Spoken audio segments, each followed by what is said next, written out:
निदक्त मोर सबुठार बेसी डर आखि पड़ी मात्र मु स्वप्न देखुची मोर सिंहासन मत जेमती बेदर बसवा से मत उपहास तमे सिंहासन बसवा ए सिंहासन होची उत्कल दिग्विजय गजपति मानकर सिंहासन तुम भूली कोठाए फिर का पुरुष हाउ दुर्बल राजा या पर बसवार अधिकार आपण से महामहिमा गजपति वंशर महाराज राज्य प्रजा जन्मपटिर सम्मान पाई केते युद्ध करछथि आपण पूर्वज सेही वंशर उद्धार देखि ए भली असहायतार कथा आपण मोरे सभा पाउ नै महाराज एथिर मुक्ति पाइबा पई कोन किछि उपाय नै आ की उपाय अछि महाराज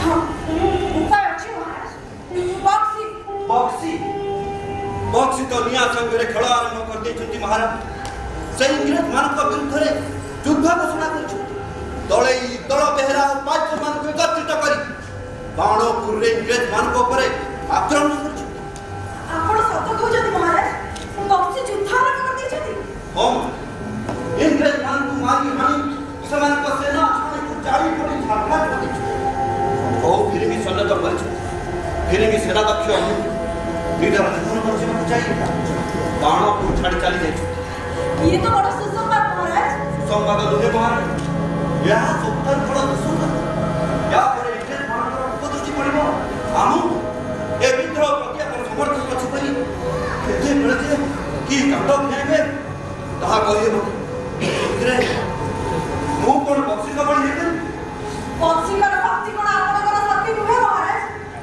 गजपति सिंहासन प्रति पुरुष धरी तार प्रधान सेनापति बक्सी वंशर अखंड त्याग आपन अस्वीकार करबे किंतु महाराज आउ किंतु नुहे बक्सी को आपन गोपनर खबर दियो ताका सब परामर्श करी आपन हमर गजपति सिंहासन और राज्यर भाग्य ऊपर निष्पत्ति नियो मोर विश्वास गजपति को सम्मान नहीं बक्सी निश्चय क्षमा करियो महाराज बक्सी सामने आसी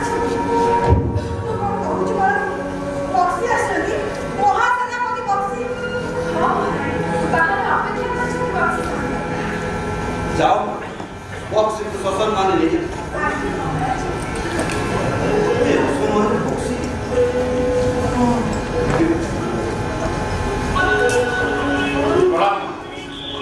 बक्सी आपण सथरे आसे बक्सी उत्कल गजपतिंकर महासेनापति बक्सी ओ तो निजको विश्वास कर या कोन बोलछ गजपति डाकिले हाउ तांकर बक्सी आसीबो नाही बने हम केते भाबी पाइ ओ अतिकर को विचार कर आपण को परामर्श पसु ता दंड भी भुगी सकी मुझे वर्तमान एक प्रकार बंदी मोती विषय है पड़ी बक्सी मोती विषय है पड़ी गजपति महाराज निज को एते विषय काहे भी मने करूछ आपनकर बक्सी त मरि जाय आपनकर दुर्दांत बाइक सेना त मरि जाय नै गजपति सिंहासन पते अनुरक्त आपनकर प्रजा चिर जाग्रत होई रहिछ आपण सत कहउछथि बक्सी ओ प्रति बक्सी बाइक सेना आ ए प्रजा मानकर अनुरक्ति एबे भी अधूरा रहिछ महाराज आपण तो केवल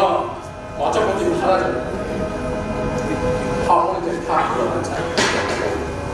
और प्रभु श्री जगन्नाथ प्रति ए ओडिया जातिर अखंड भक्ति अतुट रहिथिबा बेले आपण प्रति किभଳି भक्त विश्वास मो मनरे थिबा महा संकट को आपण दूर कर दिथिबो आपण को देखिले बंदी गजपति मनरे सत सिंहर शक्ति और साहस जागृत होइछि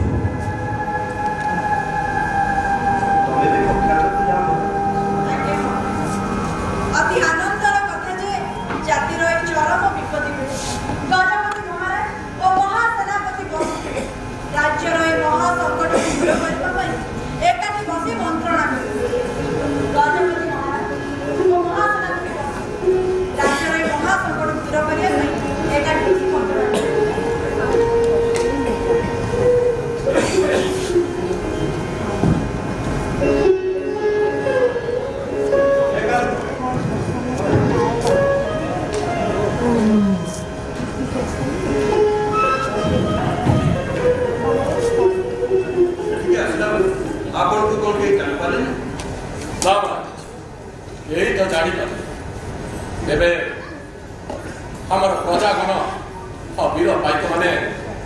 ଆପଣଙ୍କର ନିଷ୍ପତ୍ତିକୁ ଅପେକ୍ଷା କରିଥିଲେ। ମୋ ନିଷ୍ପତ୍ତିକୁ ଅପେକ୍ଷା କରି କ'ଣ କହୁଛନ୍ତି ଆପଣ ବୋଧେ ଜାଣନ୍ତି ରାଜନଗର ଭିତରେ ଆପଣଙ୍କ ସହିତ ମୁଁ ମନ୍ତ୍ରଣା କରୁଛି ବୋଲି ସାମାନ୍ୟ ଖବର ପାଇଲେ ଇଂରେଜ କଲେକ୍ଟର କ'ଣ ମୋତେ ପୁଣି ବନ୍ଦୀ କରି ସେ କଟକ କିମ୍ବା ମେଦିନୀପୁର ନେଇଛି। ଫେରିଙ୍ଗେ ଆପଣଙ୍କର କେଶାଗ୍ର ମଧ୍ୟ ସ୍ପର୍ଶ କରିପାରିବେ ବା ଏବେ ଜାତିର ଭାଗ୍ୟ, ଜନ୍ମ ମାଟିର ଭାଗ୍ୟ, ବୀର ପାଇକମାନଙ୍କର ଭାଗ୍ୟ ସବୁ କିଛି ନିର୍ଭର କରୁଛି ଆପଣଙ୍କର ନିଷ୍ପତ୍ତି। ତେବେ କ'ଣ ସେ ନିଷ୍ପତ୍ତି? ଏ ସଂଗ୍ରାମ, ଏ ଯୁଦ୍ଧର ଆପଣ ନେତୃତ୍ୱ ନେବେ। ମୁଁ ନେତୃତ୍ୱ ନେବି? କ'ଣ କହୁଛନ୍ତି ଆପଣ? ମୋ ଭଳି ଗୋଟାଏ ଦୁର୍ବଳ ରାଜା ଯାହା ଉପରେ କାହାର ବିଶ୍ୱାସ ଓ ଭରସା ସେ ନେବ ନେତୃତ୍ୱ।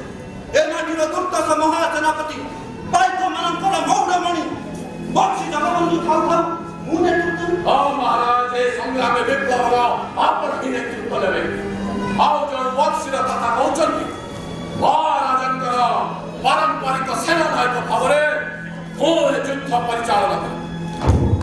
କିନ୍ତୁ କ'ଣ ଆମେ ଆମ ମାନେ ଖବର ପାଇଲେ ଇଂରେଜ ସେନା ଦକ୍ଷ ସନ୍ଦେହ ସମର୍ଥ କରି ଏ ରାଜନଗରକୁ ମାଡ଼ି ଆସିବ। ସେଥିପାଇଁ ଆପଣ ଆତ୍ମଚିନ୍ତା କରନ୍ତୁନି ମହାରାଜ।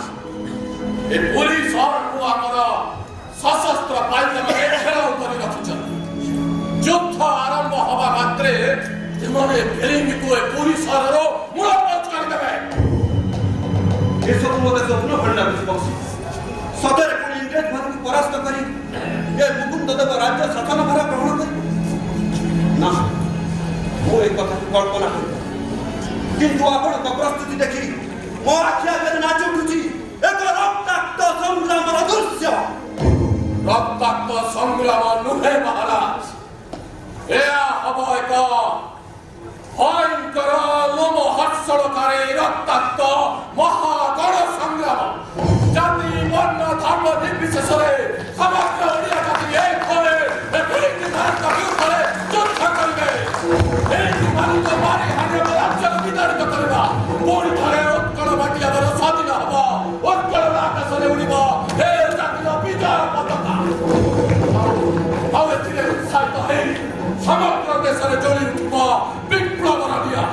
ଉତ୍କଳ ମାଟିରୁ ଆରମ୍ଭ ହେଇଥିବା ଏ ଗଣ ସଂଗ୍ରାମ ହେବ ଏ ଦେଶର ପ୍ରଥମ ସ୍ୱାଧୀନତା ସଂଗ୍ରାମ।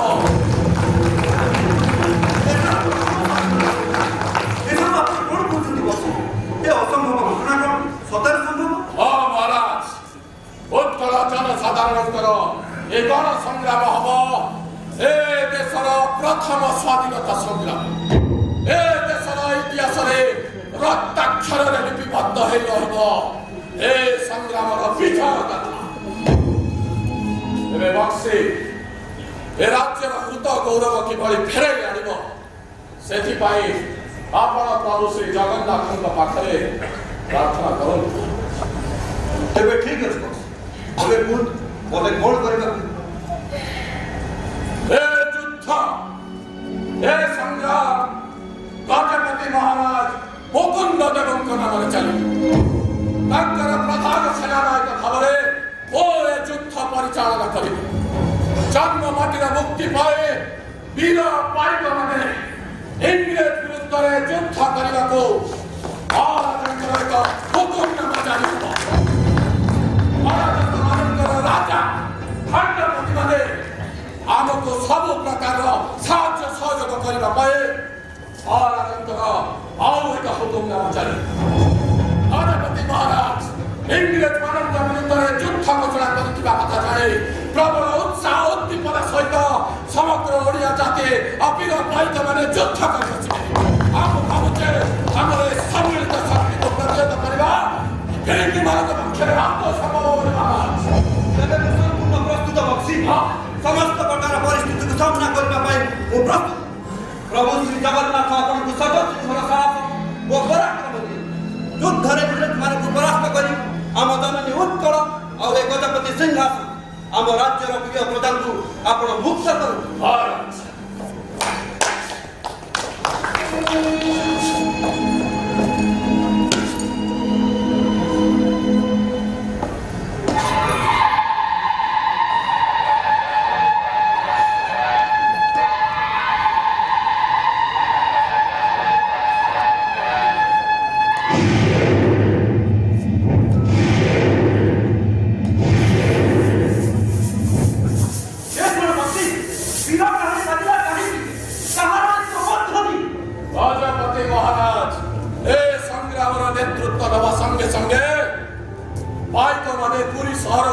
ଇଂରେଜମାନଙ୍କୁ ଆକ୍ରମଣ କରିଛନ୍ତି। ଏବେ ପୁରୀ ସହରରେ ଫେରିକି ମାନଙ୍କୁ ମୂଳ